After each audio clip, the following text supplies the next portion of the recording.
বৃন্দ, সাবেক প্রেসিডেন্ট এবং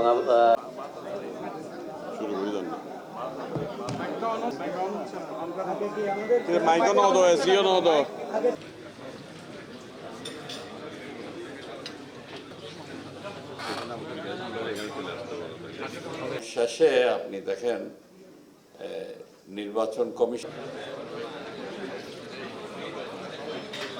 সেন্টারের চিন্তা দিয়ে দেন অনারেবল প্রাইম মিনিস্টার।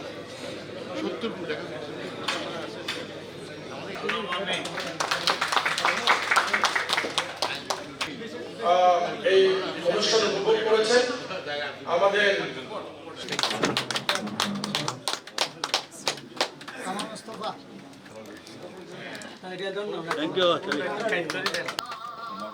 প্রেসিডেন্ট তোমার বোর্ড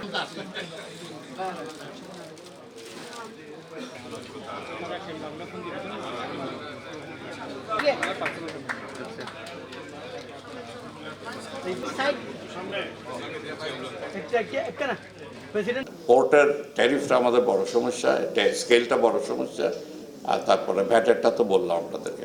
এই ধরনের ইমিডিয়েট কিছু প্রজেক্ট আমাদের করতে হবে, সেগুলো আমাদের একটা করা আছে। আর আমরা যে 24 জন আছে ইনশাল্লাহ সবাই সব সেক্টর থেকে নেওয়া হয়েছে এবং আশা করি এই চেম্বার আরও সমৃদ্ধ হবে সবাই অংশগ্রহণে। চট্টগ্রামেই শুধু স্কেল আছে আর বাংলাদেশে কোথাও নেই। আমরা যখন অ্যাপ্রোচ করলাম তখন বললো যে 28টা স্টেশন করা হবে, স্কেল করা হবে, কেউ ফাঁকি দিতে পারবেন। তো আমি বললাম ভাই কেউ ফাঁকি দিতে পারবে না, 28টা আপনারা একসাথে করেন না, আমাকে কেন একা করতেছেন আপনারা। এইটা নিয়ে আমাদের দেন দরবার চলতেছে। এখন যখন আল্লাহর রহমতে আমাদের নির্বাচিত প্রতিনিধি এসে গেছে, আমরা এখন জোর দিয়ে কথা বলতে পারবো ইনশাআল্লাহ।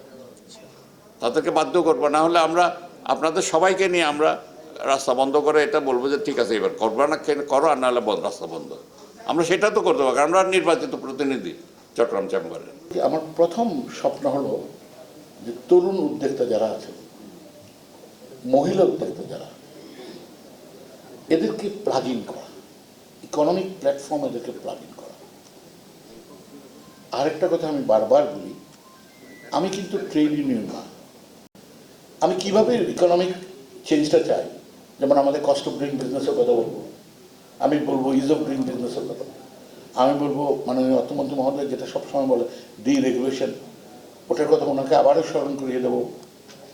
আমি তো ট্রেড বলি, আমি ওনাকে বুঝাতে হবে মন্ত্রী মহোদয় আপনি এটা করেন, এটা আমাদের জন্য করলে আমাদের জন্য উপকার হবে।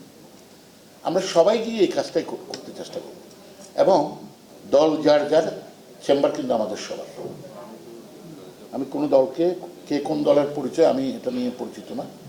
যেদিন এখানে আসছেন, you belongs to this chamber and you are opted to this chamber. You have got no other choice other than saying for the chamber and for the community of this country, for the business community of this country.